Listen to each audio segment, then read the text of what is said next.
খ্রিস্টান ধর্ম ছাড়া বাকি সব কিছুই হলো শয়তানের পূজা, ইসলামও শয়তানের পূজা। কিন্তু আমি এটাকে সেভাবে দেখি না, কারণ যদি এটা শয়তানের পূজাই হতো তবে এটি বিশ্বের ১ নম্বর ধর্ম হতো না। আমি জানতে চাই সেই বিশেষ জিনিসটি কি যার কারণে মানুষ এত ইসলাম ধর্ম গ্রহণ করছে। হৃদয়ের প্রশান্তি।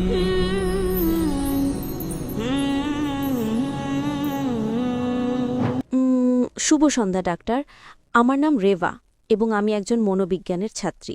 9/11-এর প্রশ্নটি আমার বোনের ছিল, কিন্তু আমি 9/11 নিয়ে কথা বলছি না। আমার একটি আলাদা প্রশ্ন আছে। আমার গলা কিছুটা ব্যথা করছে, তাই গলার স্বর বসে যাওয়ার আগেই আমি প্রশ্নটা দ্রুত করছি। অ্যাকচুয়ালি আমি একটি খ্রিশ্চান স্কুলে গিয়েছিলাম এবং সেখানে আমি খুব ভালো সংখ্যক সংকীর্ণ মনা মানুষের দ্বারা পরিবেষ্টিত ছিলাম। তাদের বিশ্বাস হলো খ্রিস্টান ধর্ম ছাড়া বাকি সব কিছুই হলো শয়তানের পূজা, ডেভিল ওয়ার্শিপ। তাই তাদের মতে সব কিছুই শয়তানের পূজা এবং তাদের কাছে ইসলামও শয়তানের পূজা। কিন্তু আমি এটাকে সেভাবে দেখি না, কারণ যদি এটা শয়তানের পূজাই হতো তবে এটি বিশ্বের ১ নম্বর ধর্ম হতো না। সুতরাং পরিষ্কারভাবে ইসলামে এমন কিছু আছে যা খ্রিস্টান ধর্মে নেই, যে কারণে এটি এত সফল এবং অনেক মানুষ এর মধ্যে আছে। তাই আমার প্রশ্ন হল, আমি জানতে চাই সেই বিশেষ জিনিসটি কি যার কারণে মানুষ এত ইসলাম ধর্ম গ্রহণ করছে।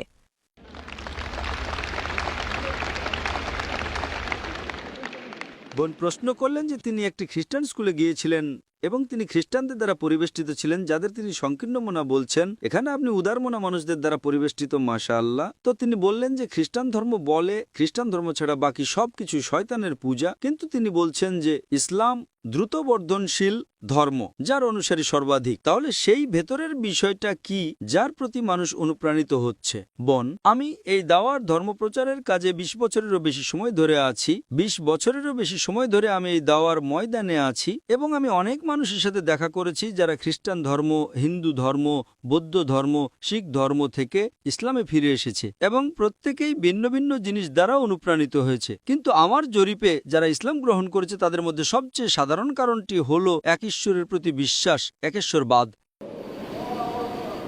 অন্য লোকেরা তাত্ত্বিকভাবে বলে ঈশ্বর এক এবং অদ্বিতীয়, কিন্তু বাস্তবে তারা তা পালন করে না। খ্রিস্টান ধর্ম এক ঈশ্বরে বিশ্বাস করতে বলে, কিন্তু তারা বলে পিতা, পুত্র এবং পবিত্র আত্মা। তারা একের কথা বলে, কিন্তু তারা বাস্তবে ত্রিতত্ত্ববাদে, ট্রিনিটিতে বিশ্বাস করে। তাই ইসলামই একমাত্র ধর্ম যা তাওহীদ বা একেশ্বরবাদের কথা বলে এবং তা চর্চা করে। তাই এটি একজন ব্যক্তিকে এক সত্য ঈশ্বর, একাত্মবাদ সম্পর্কে অনুপ্রাণিত করে এবং অন্যান্য ধর্মের মতো নয়, যেখানে আপনি দেখতে পান যে আপনারা জানেন ঈশ্বররা নিজেদের মধ্যে যুদ্ধ করছে। এক ঈশ্বর অন্য ঈশ্বরের সাহায্য নিচ্ছে এবং শয়তান ঈশ্বরকে পরাজিত করতে পারে। এসব জিনিস একজন সাধারণ মানুষ অযৌক্তিক মনে করে। ঈশ্বর কিভাবে পরাজিত হতে পারেন? ঈশ্বর কিভাবে মারা যেতে পারেন? কিছু ধর্মে ঈশ্বর মারাও যান। তো যদি ঈশ্বর মারা যান তবে বিশ্ব কে শাসন করে? তো যখন আপনি এসব জিনিস দেখেন, যৌক্তিকভাবে মানুষ সাধারণত অন্ধভাবে অনুসরণ করে। এই অন্ধ বিশ্বাসগুলো ইসলামে নেই। তাই কোরআন বলে তারা কি বোঝে না? এটা বোধসম্পন্ন মানুষদের জন্য। এমনকি আমার আলোচনাতেও আমি বলেছিলাম যে সর্বশক্তিমান ঈশ্বর আকাশ এবং পৃথিবী সৃষ্টি করেছেন এবং রং এবং ভাষা তৈরি করেছেন। নিশ্চয়ই এটি তাদের জন্য নিদর্শন যারা বোঝে। কোরআন এমন একটা বই যা যুক্তিকে সন্তুষ্ট করে। আজকে মিডিয়া ইসলামের বিরুদ্ধে থাকা সত্ত্বেও আপনি কল্পনা করতে পারেন সেই ক্ষমতা, বিলিয়ন এবং ট্রিলিয়ন ডলার তারা ইসলামের বিরুদ্ধে ঢালছে একে ছোট করার জন্য। তবুও এটি দ্রুততম ধর্ম। তাই এটা একটা অলৌকিক কথা। আল্লাহ সুবহানাহু ওয়া তাআলা কোরআনে সূরা আল ইমরান অধ্যায় নম্বর ৩ আয়াত নম্বর ৫৪-তে বলেছেন, তারা পরিকল্পনা এবং চক্রান্ত করেছিল এবং আল্লাহ পরিকল্পনা করেছিলেন, আর আল্লাহ সবচেয়ে উত্তম পরিকল্পনাকারী। তো এইভাবে প্রধান কারণটি হলো ইসলাম সবচেয়ে যৌক্তিক ধর্ম। কিছু নির্দিষ্ট বিষয় থাকতে পারে যেটা তারা মনে করতে পারে, ও এটা খারাপ, এটা ওই রকম। কিন্তু যখন তারা এর কাছাকাছি আসে, যেমন আজকে ইসলামকে অপবাদ দেওয়া হয়। একটি হলো তন্ত্রবাদ, দ্বিতীয়টি হলো এতে নারীর কোনো অধিকার নেই।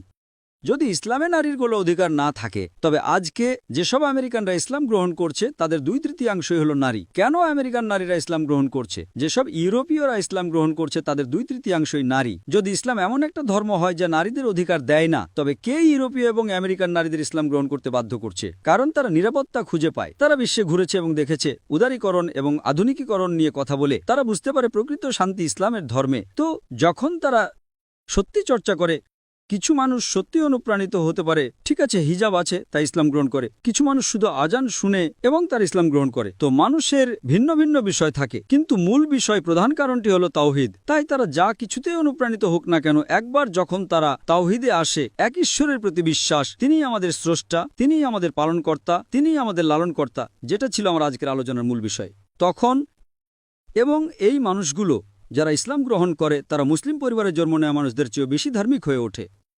বোন, আপনি কি বিশ্বাস করেন ঈশ্বর একজন? হ্যাঁ, আমি বিশ্বাস করি ঈশ্বর একজন। আপনি কি বিশ্বাস করেন মূর্তি পূজা ভুল? মাফ করবেন? আপনি কি বিশ্বাস করেন মূর্তি পূজা ভুল? হ্যাঁ। আপনি কি বিশ্বাস করেন নবী মুহাম্মদ সাল্লাল্লাহু আলাইহি সাল্লাম ঈশ্বরের রাসূল? আমি তাহলে কেন করছেন না? কারণ আমি এখনো অনুপ্রাণিত হইনি। আমি অনুপ্রাণিত হতে চাই। অনুপ্রেরণার মতো কিছু নেই। যদি আপনি বলেন আপনি চান, যদি কেউ আপনাকে বাধা দিয়ে থাকে, আমি অনুপ্রাণিত হতে চাই। আমি জানতে চাই যে এটাই সত্য এবং একমাত্র পথ। সেটা ঠিক আছে। হতে পারে আপনার লেকচারে আসাটা যথেষ্ট অনুপ্রেরণা নয়। আপনার মাইক্রোফোনের সামনে এসে এই প্রশ্নটা জিজ্ঞাসা করাটাই আপনার জন্য যথেষ্ট অনুপ্রেরণা। যেহেতু আপনি বিশ্বাস করেন ঈশ্বর একজন, যেহেতু আপনি বিশ্বাস করেন মূর্তি পূজা ভুল, এবং আপনি যদি কোরআনে বিশ্বাস করেন, আপনি কি কোরআন পড়েছেন বোন? না। আমি আপনাকে অনুরোধ করব কোরআন পড়ার জন্য, এবং আপনি যদি কোরআন পড়েন তবে আপনি ইসলাম সম্পর্কে আরও বুঝতে পারবেন। এবং আমি গতকাল একটা আলোচনা করেছিলাম বিভিন্ন ধর্মগ্রন্থে নবী মুহাম্মদ সাল্লাল্লাহু আলাইহি সাল্লাম, এবং আমি হিন্দু ধর্মগ্রন্থে, খ্রিস্টান ধর্মগ্রন্থে, ইহুদি ধর্মগ্রন্থে, বৌদ্ধ ধর্মগ্রন্থে নবী মুহাম্মদ সাল্লাল্লাহু আলাইহি সাল্লামের উদ্ধৃতি দিয়েছিলাম। শুধুমাত্র যদি আপনি, যেহেতু আপনার পিছনের ব্যাকগ্রাউন্ড হিন্দু ধর্ম আমি বিশ্বাস করি। না, আমি খ্রিস্টান ধর্মের। খ্রিস্টান ধর্ম? যদি আপনার ব্যাকগ্রাউন্ড খ্রিস্টান ধর্ম হয়, আপনি কি বাইবেল পড়েছেন? হ্যাঁ, এটা আমার স্কুলে একটি বিষয় ছিল। ঠিক আছে, আমি আপনাকে শুধু রেফারেন্সগুলো দিচ্ছি। নবী মুহাম্মদ সাল্লাল্লাহু আলাইহি সাল্লামের ভবিষ্যৎবাণী ওল্ড টেস্টামেন্ট এবং নিউ টেস্টামেন্টেও করা হয়েছে। ওল্ড টেস্টামেন্টে তার ভবিষ্যৎবাণী করা হয়েছে বুক অব ডিউটেরোনমি অধ্যায় নম্বর 18 আয়াত নম্বর 18, বুক অব ডিউটেরোনমি অধ্যায় নম্বর 18 আয়াত নম্বর 19, বুক অব আইজায়া অধ্যায় নম্বর 29 আয়াত নম্বর 12, সংস অব সোলোমন অধ্যায় নম্বর 5 আয়াত নম্বর 16। বিস্তারিত জানতে আপনি আমার ভিডিও ক্যাসেট দেখতে পারেন। নিউ টেস্টামেন্টেও তার ভবিষ্যৎবাণী করা হয়েছে গসপেল অব জন অধ্যায় নম্বর 14 আয়াত নম্বর 16, গসপেল অব জন অধ্যায় নম্বর 15 আয়াত নম্বর 26, গসপেল অব জন অধ্যায় নম্বর 16 আয়াত নম্বর 7, পাশাপাশি গসপেল অব জন অধ্যায় নম্বর 16 আয়াত নম্বর 12 থেকে 14 পর্যন্ত। আমি আপনাকে সংক্ষেপে একটা ভবিষ্যৎবাণী দিচ্ছি। যীশুখ্রিস্ট আলাইহিস সালাম গসপেল অব জন অধ্যায় নম্বর 16 আয়াত নম্বর 12 থেকে 14তে বলেছেন, তোমাদেরকে আমি আরো অনেক কিছু বলতে চাই, কিন্তু এখন তোমরা তা সহ্য করতে পারবে না। কিন্তু যখন সে সত্যের আত্মা আসবেন, তিনি তোমাদের সমস্ত সত্যের পথে পরিচালিত করবেন। তিনি নিজের থেকে কিছুই বলবেন না, তিনি যা শুনবেন তাই বলবেন, এবং তিনি আমাকে মহিমান্বিত করবেন। যীশুখ্রিস্ট আলাইহিস সালামের এই ভবিষ্যৎবাণী যে তোমাদেরকে আমি আরো অনেক কিছু বলতে চাই, কিন্তু এখন তোমরা তা সহ্য করতে পারবে না। কিন্তু যখন সে সত্যের আত্মা আসবেন, তিনি তোমাদের সমস্ত সত্যের পথে পরিচালিত করবেন। তিনি নিজের থেকে কিছুই বলবেন না, তিনি যা শুনবেন তাই বলবেন, এবং তিনি আমাকে মহিমান্বিত করবেন। এটা মুহাম্মদ সাল্লাল্লাহু আলাইহি সাল্লাম ছাড়া আর কাউকে বোঝায় না, কারণ এখানে বলা হয়েছে তিনি নিজের থেকে কিছুই বলবেন না, তিনি যা শুনবেন তাই বলবেন। এবং আপনি নবী মুহাম্মদ সাল্লাল্লাহু আলাইহি সাল্লামের ইতিহাস জানেন যে সর্বশক্তিমান ঈশ্বর প্রধান ফেরেশতা জিবরাইল আলাইহিস সালামের মাধ্যমে নবী মুহাম্মদ সাল্লাল্লাহু আলাইহি সাল্লামকে ওহী পাঠাতেন।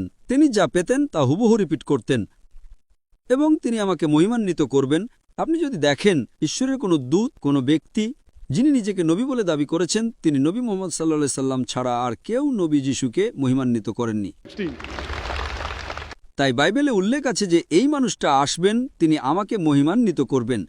এবং আমি আপনাকে অন্য যে রেফারেন্সগুলো দিয়েছি সেগুলো শেষ এবং চূড়ান্ত নবী মুহাম্মদ সাল্লাল্লাহু আলাইহি সাল্লামের আগমনের দিকে ইঙ্গিত করছে।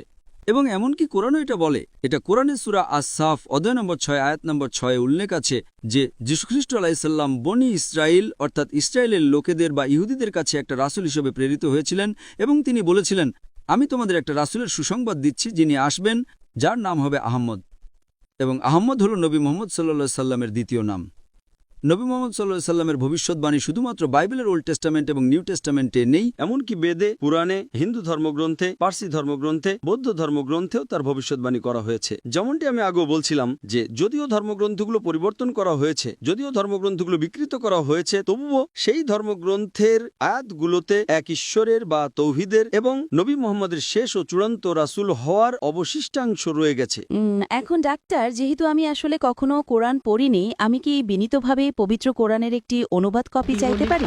অবশ্যই। আমি আমার স্ত্রীকে অনুরোধ করব কোরআনের একটি অনুবাদ হস্তান্তর করতে। তিনি ইনশাআল্লাহ অনুবাদটি দেবেন, এবং আমি আপনাকে অনুরোধ করব অনুগ্রহ করে অনুবাদটি পড়ুন, এবং ইনশাআল্লাহ যদি আপনার কোনো প্রশ্ন থাকে তবে আপনি স্থানীয় কোনো দাওয়া সংস্থা বা ইসলামিক ইনফরমেশন সার্ভিসেসকে জিজ্ঞাসা করতে পারেন, অথবা আপনি আমাদের কাছে লিখতে পারেন, ইমেল করতে পারেন। এটি একটি গ্লোবাল ভিলেজ, বিশ্বগ্রাম। আপনি islam@irf.net এ ইমেল পাঠাতে পারেন। এটি ইসলামিক রিসার্চ ফাউন্ডেশন সংস্থার সংক্ষিপ্ত রূপ, এবং ইনশাআল্লাহ আমরা আপনার সন্দেহ দূর করার জন্য আমাদের সর্বোচ্চ চেষ্টা করব। আশা করি প্রশ্নের উত্তর পেয়েছেন। ধন্যবাদ ডাক্তার। স্বাগতম।